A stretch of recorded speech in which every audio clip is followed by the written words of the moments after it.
नमस्कार विद्यार्थी मित्रांनो, पालकांनो, मी डॉक्टर देवश्री महाजन माऊली करिअर काउन्सिलिंग तर्फे तुमचं पुन्हा एकदा आमच्या यूट्यूब चॅनलला स्वागत करते। आपल्याला कालच 11 तारखेला आपली ही नोटीस जी आहे ती आलेली आहे। नोटीस नंबर 25 जसं आपण एक्सपेक्ट केलं होतं, जसं आपण MCC राउंड्सवरून एक्सपेक्ट केलं होतं की आपली नोटीस जी आहे ती 11-12 पर्यंत येऊन जाईल, तशीच ही नोटीस जी आहे ती 11-12 तारखेपर्यंत म्हणजे कालच 11 तारखेला आलेली आहे, कारण MCC ने त्यांचा रिझल्ट जो आहे तो पब्लिश केलेला आहे। आता पब्लिकेशन ऑफ सीट मॅट्रिक्स कधी होईल तर 11 तारखेलाच आपली सीट मॅट्रिक्स जी आहे ती पब्लिश होऊन गेलेली आहे। जर तुम्ही सीट मॅट्रिक्स बघितली असेल तर ती मी आपल्या ग्रुपला पण शेअर करून दिलेली आहे। तुम्ही जर ग्रुप जॉइन केला नसेल तर तो पण नक्की जॉइन करा, तिथे पण मी सर्व शेअर केलेलं आहे। सीट मॅट्रिक्स मध्ये आता एक गोष्ट लक्षात ठेवा, आपल्याला ह्या वेळेस व्हर्च्युअल सीट मॅट्रिक्स जी आहे ती आलेली नाहीये, कारण व्हर्च्युअल म्हणजे काय, ज्या विद्यार्थ्यांनी अपग्रेड केलंय त्या विद्यार्थ्यांची नावं तिथे येत असतात, पण स्टे वॅकन्सी पर्यंत कोणतीच संधी आपल्याला दिली गेलेली राहत नाही की तुम्ही अपग्रेड जे ते करू शकतात, म्हणून व्हर्च्युअल वॅकन्सी नावाची आपल्याला कोणतीच गोष्ट जी आहे ती ह्या राऊंडला भेटत नाहीये। आपल्याला दिसतंय ऑनलाइन प्रेफरन्स आणि चॉईस फिलिंग जी ती आपली आजपासून म्हणजे 12 तारखेपासून जी ती स्टार्ट झालेली आहे, 12 ते 13 पर्यंत, म्हणजे उद्यापर्यंतच तुम्हाला वेळ आहे की तुम्ही चॉईस फिलिंग जे ते करू शकतात। आता तुम्हाला यात कोणती गोष्ट लक्षात ठेवायची आहे त्यात ते पण मी ह्या पूर्ण व्हिडिओमध्ये सांगणार आहे, आणि कोणत्या गोष्टींची तुम्ही दखल घेतली पाहिजे। तर मेनली काय, जे स्टे वॅकन्सी राउंड्स असतात ना, स्टे वॅकन्सी राउंड किती पण होऊ शकतात। जेवढे आपले सीट्स वॅकंट राहत जातात एक एक राउंड नंतर, तेवढे आपले स्टे वॅकन्सी राउंड जे ते होत असतात। आता ते डिपेंड करतं की आपली सीट्स किती वॅकंट राहते। तर समजा स्टे वॅकन्सी राउंड 1 झाला, त्यानंतर स्टे वॅकन्सी राउंड 2 होईल, 3 होईल, पण आता तुम्हाला जे चॉईस फिलिंग करण्याची संधी दिली गेली आहे ती फक्त स्टे वॅकन्सी राउंड 1 मध्येच दिली गेली आहे। तुम्हाला परत 2 आणि 3 मध्ये परत एकदा चान्स भेटणार नाही की तुम्ही चॉईस फिलिंग जे ते एडिट करू शकतात किंवा चॉईस फिलिंग परत नव्याने भरू शकतात। म्हणून जर तुम्हाला परत पुढच्या स्टे वॅकन्सी मध्ये पण भाग घ्यायचा असेल तर तुम्हाला आत्ताच काय ते क्लॅरिफिकेशन करावं लागेल की आपल्याला कोणते कॉलेजेस भरायचे आहे, तर तेच जे चॉईसेस आहे तुमचे तेच कॅरी फॉरवर्ड होतील आणि ते चॉईसेस परत पुढे जातील, आणि पुढे जाऊन तुम्हाला ते चॉईसेस जे ते गृहीत धरले जातील सेकंड स्टे वॅकन्सी आणि थर्ड स्टे वॅकन्सी राऊंडला, म्हणजे आपल्याला नव्याने चॉईस फिलिंग करायची तर संधी भेटलेली नाहीये। परत नवीन रजिस्ट्रेशन आपण स्टे वॅकन्सी राऊंड 1 ला करू शकत नाही, आपण थर्ड राऊंडला करू शकत होतो पण आपण स्टे वॅकन्सी राऊंड 1 ला करू शकत नाहीये। आपण ते MCC ला करू शकत होतो रजिस्ट्रेशन, स्टे वॅकन्सीला त्यांनी संधी दिलेली आहे, पण इथं CET सेलला आपण करू शकत नाही, ते आपण ऑलरेडी आधीच्या व्हिडिओमध्ये डिस्कस केलं होतं। आता डिक्लेरेशन ऑफ सिलेक्शन लिस्ट, आपली जी सिलेक्शन लिस्ट 14 तारखेपर्यंत येऊन जाणार आहे, म्हणजे 14/11/2025। फिजिकल जॉईनिंग म्हणजे आपल्याला ॲडमिशन कधी जाऊन घ्यायची आहे तर 15 तारखेपासून ते 17 तारखेपर्यंत आपल्याला जाऊन कॉलेजला जाऊन तिथे ॲडमिशन घ्यायची आहे। त्यात फक्त डॉक्युमेंट्स वगैरे जे ते सर्व ओरिजिनल न्या, मी ऑलरेडी माझ्या खूप साऱ्या व्हिडिओजमध्ये सांगितलं की तुम्ही ॲडमिशन कसं घ्यायची आहे, तुम्हाला काय काय तिथे न्यायचं आहे, तुम्हाला पेनड्राईव्हमध्ये कसे डॉक्युमेंट्स न्यायचे, काय साईजपर्यंत न्यायचे, ते एकदा तुम्ही चेकआउट करू शकतात। आता prescribed last date to resign the seat without penalty, आता हे काय म्हटलंय, जर तुम्हाला सीट सोडायची असेल तर विदाउट पेनल्टी तुम्ही 17 तारखेपर्यंत तुमची सीटला रिझाइन करू शकता, तर तुम्हाला कोणतीच पेनल्टी जी आहे ती लागणार नाही। आता खूप विद्यार्थ्यांची शंका होते की आमचा MCC मध्ये थर्ड राऊंडला नंबर लागला होता पण आम्ही तो सोडला, म्हणजे आम्ही ते सीट घेतलं नाही, तर आता काय होईल, तर एकतर तुमचं डिपॉझिट पण गेलं, त्यातल्या त्यात तुम्ही पुढच्या राऊंड्समध्ये पण एलिजिबल नाहीये।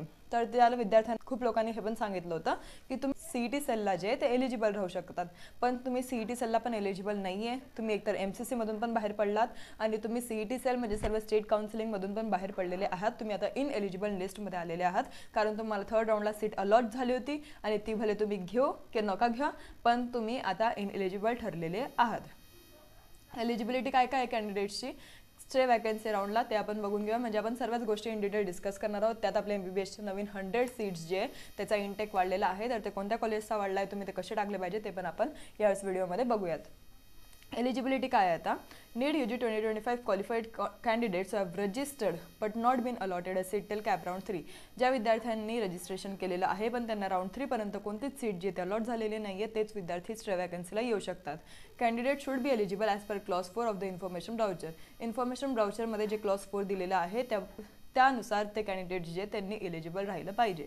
नॉन एलिजिबिलिटी कोण एलिजिबल नाही आहे, ज्या विद्यार्थ्यांनी सीट जॉईन केली असेल राऊंड 1 राऊंड 2 ला किंवा सीट अलॉट झाली असेल त्यांना राऊंड 3 ला, ते विद्यार्थी स्टे वॅकन्सीसाठी एलिजिबल नाही आहे।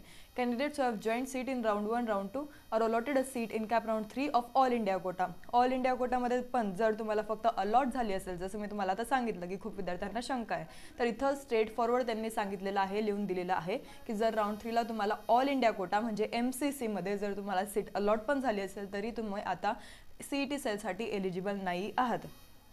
Candidates were allotted a seat in round 3 but failed to join the allotted seat. जर तुम्हाला अलॉट झाली असेल पण तुम्ही जर जॉईन केली पण नसेल किंवा तुम्ही जर तिथे ॲडमिशन पण नसेल घेतली तरी तुम्ही आता इथे एलिजिबल नाही आहे.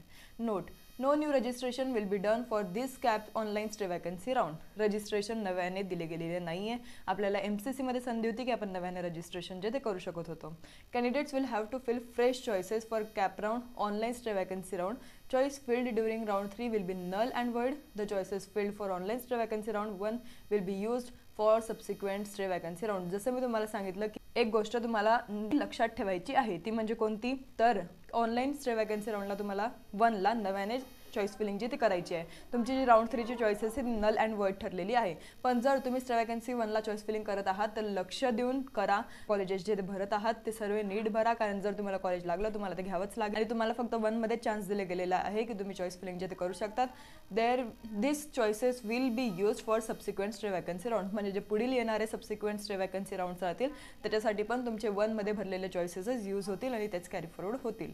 It's mandatory to join the seat allotted during online vacancy round. Hence, candidates are advised to be vigilant and fill only those choices where they intend to take admission. हे कंपल्सरी आहे तुम्हाला की जर तुम्हाला seat allot होत आहे तर तुम्हाला तिथे ॲडमिशन घ्यावंच लागेल, नाहीतर मग तुम्ही पुढच्या राऊंड्समध्ये परत एलिजिबल राहणार नाही. It's mandatory to join the seat allotted. तुम्हाला तिथं कंपल्सरीली जॉईन करावंच लागेल, म्हणून तुम्ही जे काही चॉईसेस भरत आहात ते नीट भरा, ते पूर्ण विचारपूर्वक भरा.